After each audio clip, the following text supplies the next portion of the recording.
All right, next up, actually, I don't have the right moment. We don't need to pass it. No. Okay. 2026 budget is on our agenda for today, Mr. Dudley. I'll pass it over to you. Thank you, Jason. So, there's actually three budgets, and our goal here today is to review these budgets and as an audit committee recommend approval, if you so choose, to the board at the regular board meeting. Once that's approved by the board, then it'll be sent to the county for a 20-day review by them, and then in our November meeting, we'll officially adopt the budgets. So the first one on your packet there is the Niagara Area Development Corporation, better known as the NADC. That is an entity, Mark, you can step in at any time if you want to correct me or help me out. It's an entity that was formed to enable us to issue tax-exempt bonds to non-for-profit organizations or entities. We have not had any activity in that for the last couple of years. We do have some bonds that we've issued over the last 10 years or so, Mark. That's correct. That are still out there. Typically, the bond issuances are for quite a long period of time, so those will be around for a while. And we do have to report on those every year with Paris. But as far as any financial activity through our agency, there has been none the last 2 years, and we're always open to anybody who would like to finance a bond. Jason, last year you commented that you would like to see balance sheets for all of these things. So the last page there, Jason, for your benefit and not much information, is a balance sheet for the NADC. Very much appreciated, Mr. Dudley. You're welcome. So if anybody has any comments or questions on that. Should we take these individually? Well, Do it at the you end. can can do it now if you want, or you can wait to the end. Sure. Might as well do it now. All right, so I will make a motion to recommend that we move the budget for the NADC up to the full board for concurrence. Can I get a second? Second. All those in favor? Aye. Any opposed? Hearing none. The 2026 budget for the NADC is recommended for upstream to the board as well. Perfect. So the next item is the Niagara County Development Corporation, better known as the NCDC, which is the entity that houses all of our loan portfolios. The four loan portfolios that we have currently running are the EDA Revolving Loan Fund, which is the original EDA grant that we received many, many years ago, and there are still some outstanding loans in that. Then you have the EDA 20. If you look on the third page, you can see those entities that I'm speaking about. The EDA 2020 grant, our revolving loan account that we call it, is the latest EDA grant that we received in response to the COVID epidemic. And those loans are actually coming pretty close to being all paid off. But we still have that, and there was a couple of loans that we just issued recently that are for companies that weren't involved in the pandemic, and now we're able to loan those funds out to companies now. Then the next one is a HUD, it doesn't say it, but CDBG loan fund, which is an old one as well.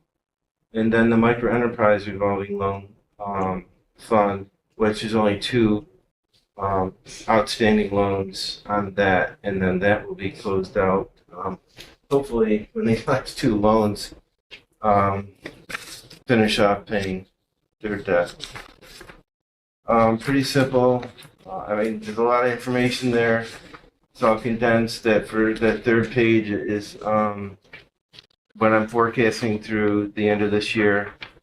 Actual performance through June 30th, and then I forecast this through the end of the year. Then the next page shows how it performed for 2024. And the last column is the forecast for 25, so you can see where they compare in there. Then after that is the balance sheets for all four entities. a little more juice in those.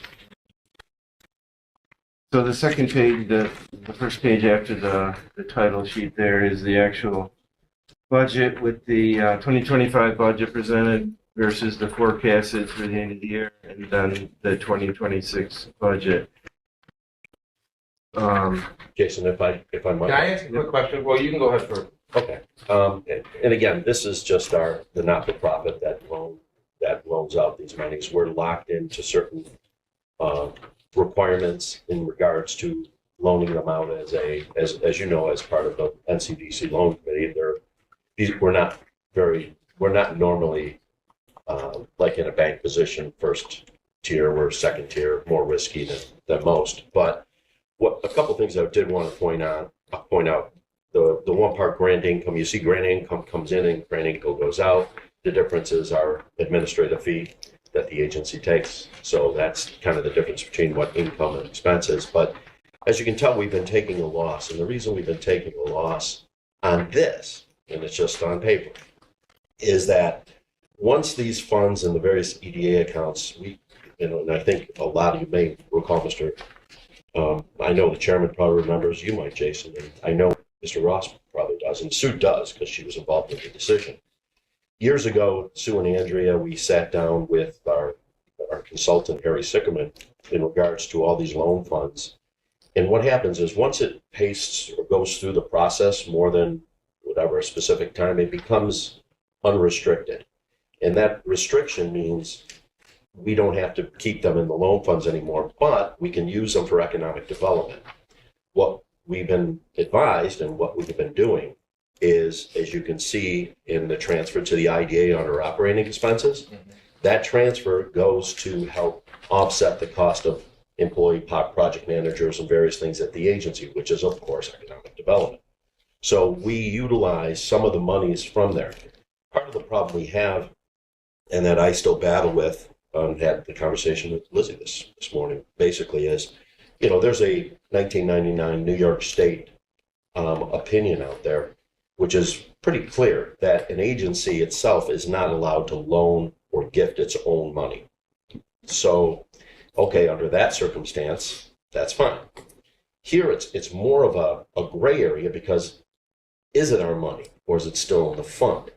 So, if we can use it for agency expenses and not use agency funds today, do we actually want to take that risk with our high risk loan funds and do it all? So Andrea and Sue years ago, there might be somewhere in the middle that we down the line go, but for the last few years, we have been following that process very successfully.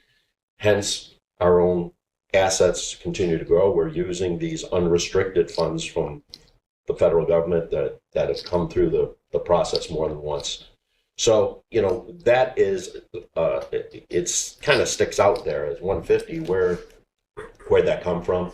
Well, now that we have another project manager and we're finally back to full force where we are, it really does help with our operating budget every year and moving forward. So I think Sue and Andrea, when they were, in their different roles back then, I thought this was really a smart thing to do, and never have to worry about having loaned it out to a loan, and all of a sudden a risk loan goes default and that money's gone instead of using it for real economic development. The best, how could you beat economic development like Jeremy's salary? Oh my God. I'm a bargain. No, but that's I just wanted to point that out to you. I know we talk about it every year or two, but that is a reminder. And that's why it shows the loss at the end. It's really not a loss. That's just for this entity. Any questions? Oh, Jay, did you have? I do have one comment. Just as a question, on the NCDC EDA revolving loan fund balance sheet, we have a reserve for uncollectible loans of about $48,900. Round number. There is no income statement. There's no income statement effect for an allowance for loan loss or anything along those lines. Should there be? And the only reason I bring this up is because I know that over the last 12 months we've had a handful of loans we've had to restructure or offer a relaxed payment plan, et cetera. Should there be any income statement implications for potential uncollectability on the income statement side, or any kind of reserve on the income statement side? Or do we wait to take that should something not actually be collected? Yeah, well, when we booked the uncollectible, it did hit the income statement a couple of years ago, because it's been booked. That was, if I'm not mistaken, for Niagara Shores is where we booked that for.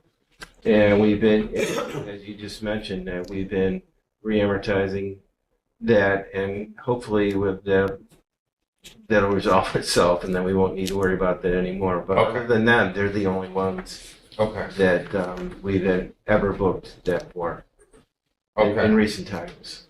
What about the dance studio in Niagara Falls that's had difficulty paying? Mhm. They've been paid. Have they been? Okay. All right. Okay. All right. With that said, then I'll move to elevate the proposed budget for the NCDC, not to be confused with the NADC, to the what's it called? To the board as a whole. Can I get a second? Second. All those in favor? Aye. Aye. Any opposed? Hearing none, that is elevated. Okay, perfect. So the next item is the Niagara County IDA main operating budget. There's actually three different documents here. The red one is the five-year comparative income statement. We don't really need to go over that. That's there for your information unless you'd like to go over it in some kind of detail. The next one, the purple one, is what I forecasted for 2025. Again, starting with actual numbers through June. And then we're looking at the second page now. Of the blue, the purple document. And then the second column is my forecast with some actual stuff through June, through the end of the year, and then total for the year versus the 2025 budget. Lots of stuff in there. Can I ask a question as a non-committee member? With short-term rates falling and looking to fall quite a bit over the next year, there's 5 more cuts from that. Are we taking any look at how the short-term cash and assets are structured to We've been on that? we've been investing in 3-month, 6-month CDs the last year or so. And we just redid some through December, and I took my approach was that I'm not expecting it to be where it is now. Right now, I mean, we started out at like 4.65% interest rate, and then right now the ones I just did are like 3.42. And just money market account is earning 2% right now, so that's what I approached it as for the whole year. We're probably going to do some more CDs and get ourselves some more cash. Yeah, David, just keep in mind that because of the type of entity we are very limited in what vehicles we can invest in. So that's kind of. It might be worth. This is going to work out what I do for a living. I see a lot of the comparative rates on CDs. You're still in the high 3s for 9-10 months. So it might be worth just having a chat with them. Yeah, well, because I know there's a lot of exceptions that can be priced. Well, because we have to be fully collateralized, it tends to drop it. It drops it. Yeah, you're not gonna get like you and me walking into the bank. We don't get. Okay. All right, so I think I just explained what this page 1 here 4 and page 2 through 4 are just some detail on that. You don't really need to see that unless you'd like to. Does anybody have any questions on the forecasted 2025 document? So that leads us into the aqua color main budget for operations. Just to really quickly let you know, the next 3 documents, which we may or may not be able to get to, are projections for the 3 buildings that we own, the one that we're in now, and then the other 2 buildings over Niagara Falls Boulevard next to the airport there. Those are just projections on those buildings, and we could quickly go through them later if we have time. But this, page 1 of 6 of the main budget, it's just a summary of all the revenue and expenses that are covered on the pages following. And there, some of the pages that follow are labeled 1A and 3A, that kind of stuff. That's just backup. That's just how I build the budget. But this is the main thing here, the page 106. If you don't mind, Mike, just let me jump in under revenues. Just disregard the non-operating revenue versus non-operating expenses. It's basically the grant monies and assets we have that come in and come out. It really doesn't affect our operation at all. But it has to be set forth. But to go through the revenue, and as a reminder to everyone, the project income, fee income line number 1, we have at 601,316. If you recall, what we do is there's really no way of knowing exactly what we're going to have in project revenue, but what we've adopted 15, 18 years ago was you took the 5-year average of what our income has been over the last 5 years and taking that average, and that's what we budget in. That's why sometimes we have a positive, sometimes a negative, but we definitely, that's the budget line.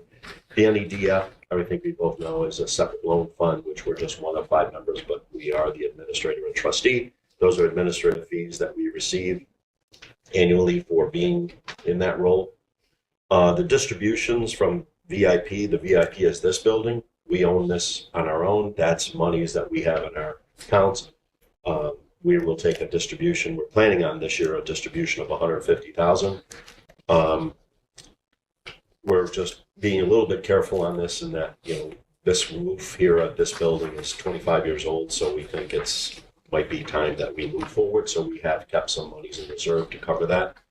The distributions from the NIIA, Niagara Incubator Associates, that's the one, that's the granite shop. You go down there. That is a fully leased space, which we are 50% owners with the NFTA. We have not taken a distribution in a few years on that. We just put a new roof on that. We've done a lot of work. That building's in great shape, fully leased. Not much to do on that. You'll see if you look into the separate report, we're planning on taking 150 this year, even though arguably we don't need to, but I think the NFTA wants their share, so we're going to have to take our share too. And then we have other administrative fees and interest. That is your interest you're talking about. We're planning on $44,140 of interest. We think that's a very conservative number. And then finally, the miscellaneous income kind of goes hand in hand, Jay, what we were talking about in regards to the 150 that we're taking from NCDC, and the difference of 27,875 is a reimbursement we get with our shared services agreement with the city of Niagara Falls for Jeremy's action working with the city once a week. So, and that's basically our budget. And then the expenses speak for themselves. Am I missing anything, Mike? Nope. Although I just noticed on the under the non-operating revenues, did everyone have a line that says sale of assets? Okay, that was supposed to be deleted, and I don't know how that happened, but I know for a fact I deleted it. Okay, so page 2 of 6 is just a listing of all the projects that we've closed this year and what we still have pending under projected 26. At the end of this year. And that just lists out the different pockets of revenue. And then pages 3 through 6 just goes through the detail of all the summarized expenses on page 1, the different categories: personnel, operating expense, equipment furnishing, marketing development, and contractual services.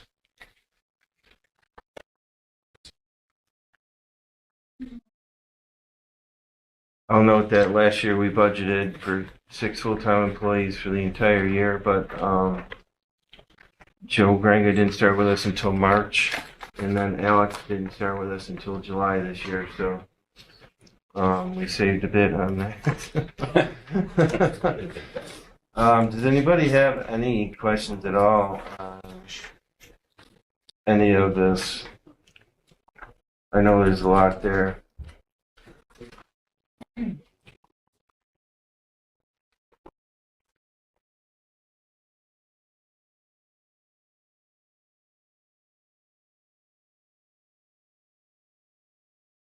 I did, so I spent like 3 weeks working on this, and I did an extensive review with Mark and Andrea, and preparing this.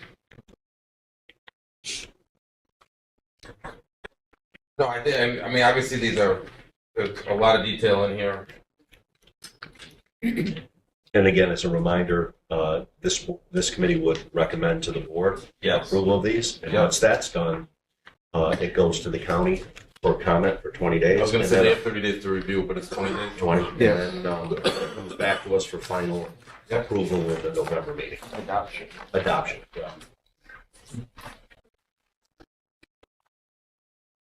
All right, so with that, I'd like to make a motion to recommend that we elevate the budgets, for, excuse me, the NCIDA, the NCID, I'm sorry, the Niagara County, the Niagara County Industrial Development Agency, the full budget for 2026, elevated to the board as a whole. Second. All those in favor? Aye. Any opposed? Hearing none, they are elevated for formal review. So I'll just quickly close with this, is that I said that those next 3 documents, and you're welcome to go through and ask me any questions on those anytime. The building we're in here, we have full capacity, all tenants, we've had that for quite a while now. The one building, 2045 Niagara Falls Boulevard, if you're familiar, that used to be the old pizza lot building, as we call it. We called it that because they dominated half of the building before they built their own building in our park here. Now it's called the Granite Shop building because they dominate half the building over there. And we are just, as of a month ago, I found our last tenant to take up the last 2 units over there. Oh, good job. So we were Nice. full there. The only, the other building behind that, 2055 Niagara Falls Boulevard, which was occupied by GHD 100%, and they downsized, if you remember, a year and a half ago, down to just under 14,000 square feet. It's a 50,000 square foot building. So they downsized. We got a new tenant in there that started last year and a half ago, Verico. They make filters for the HVAC systems and that type of thing. They're occupying 3 units right now. So we still do have about 27,000 square feet that we need to fill up there. Our old office used to be in that building, and that space that we were in, basically 3 units, about 10,000 square feet, is still outfitted as nothing but office space. I just met with a guy yesterday. He's going to give us a quote on possibly cutting in a dock door so we can open up the back of that and maybe it'll be more appetizing to somebody who needs warehouse space. Potential light industrial, something along those lines. Yeah. So the other space that's empty now is the front is basically the office and the back is all warehouse. So that's all I got. I got a funny question. On the incubators, Pete Log was there forever, and the Granite's there now. Yep. The hot dog man. Yeah. I went to get a hot dog.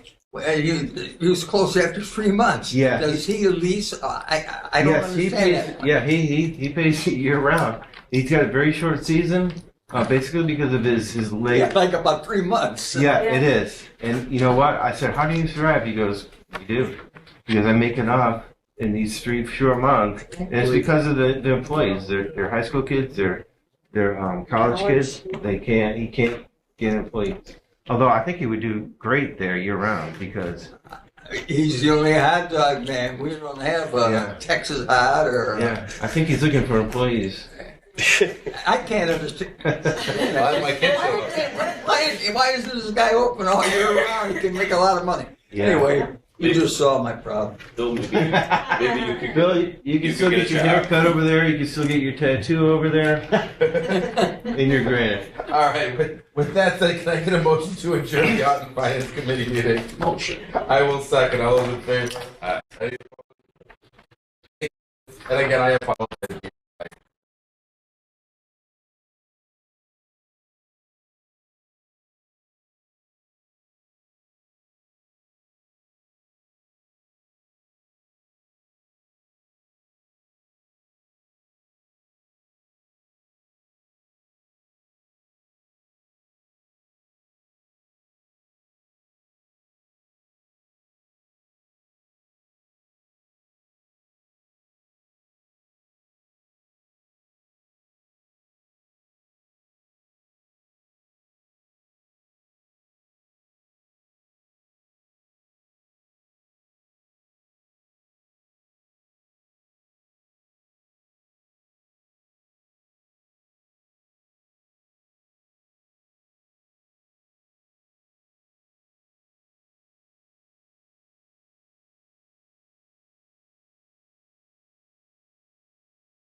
Bud, Here. Mark Ruby, Here. David Massey. Here. William Peckety, Here. Susan Langdon. Here. Ryan Mahoney is excused. Make the introduction of guests. Agency staff. Alex Wood, agency staff.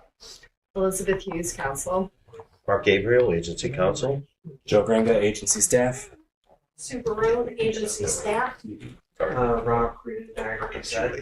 Cindy Mazer, Western Landing. Jackie Brown, Western Landing. Chad Curtis, Buffalo Transformer Services. Great, thank you. So we please stand. I pledge allegiance to the flag of the United States of America and to the republic for which it stands, one nation, under God, indivisible, with liberty and justice for all. Mr. Chair, I'm going to move my portion here to Mr. Berube. I was absent and Okay. not able for me to handle the minutes. Right. Mr. Berube. Okay, if everybody could look at the minutes from last month's meeting. And quickly review them, see if there's any corrections or additions needed.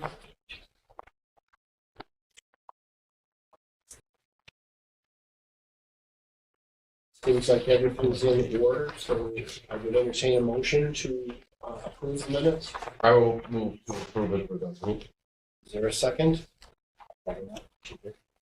All in favor? Aye. Opposed?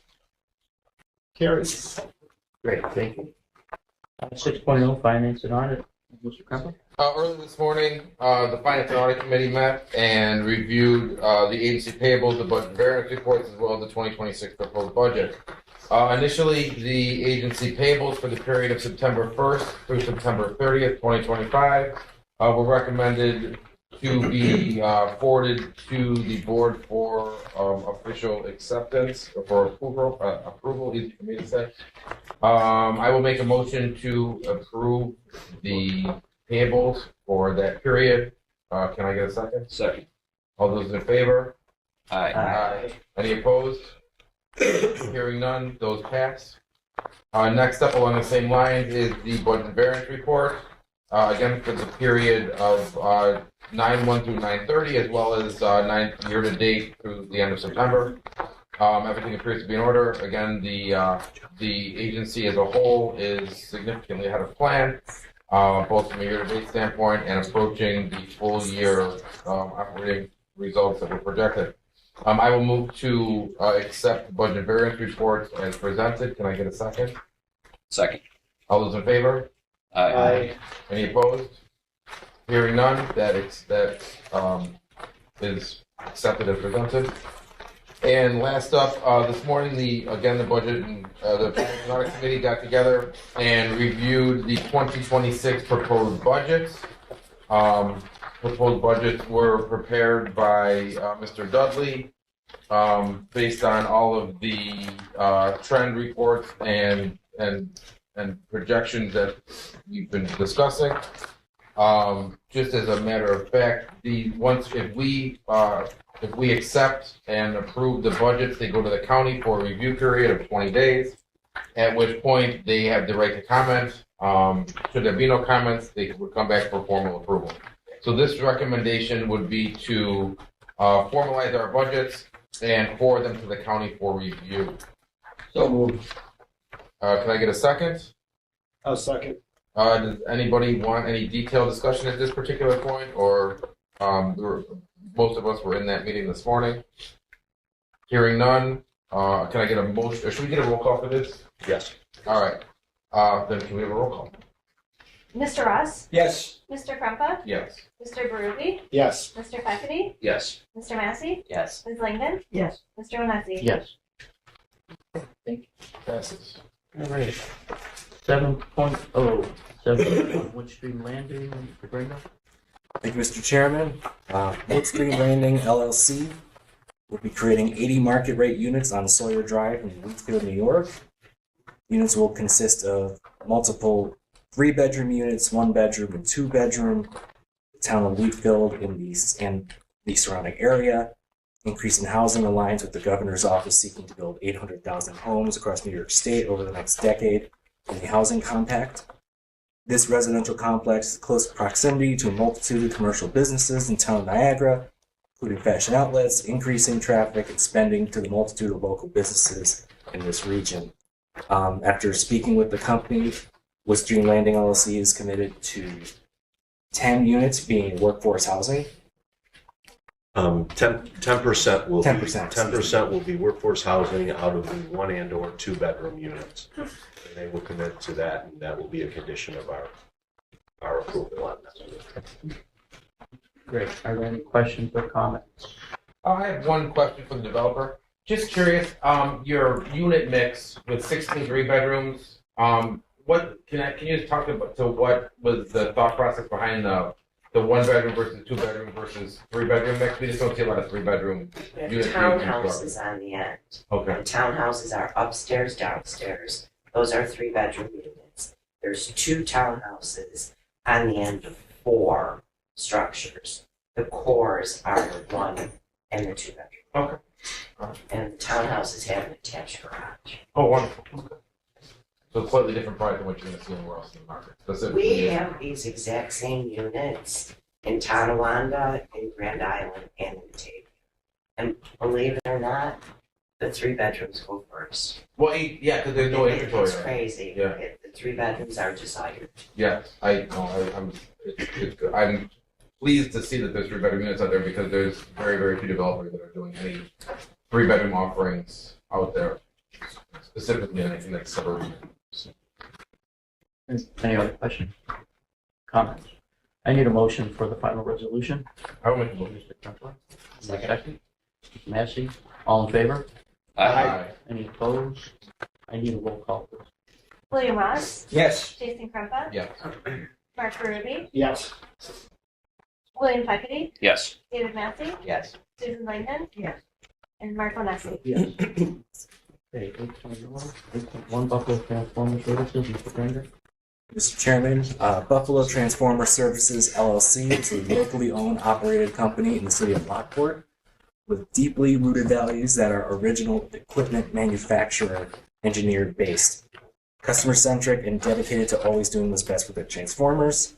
Their capability and expertise is incredibly important in this line of work and its need on the current demand in our electrical grid, as the work that they do directly impacts industrial businesses and their transformers for their power needs. New and improved transformers are better for the environment due to better energy efficiency, less hazardous material, and enhanced recycling processes. Project aims to purchase the building. Company will make significant improvements to which lead to higher efficiency and an increase in hiring more skilled employment. The improvements will include 2 new overhead crane systems, which allow the company to not only be more streamlined, they can work on a larger range of transformers, not being limited by space anymore. Any questions? Sure.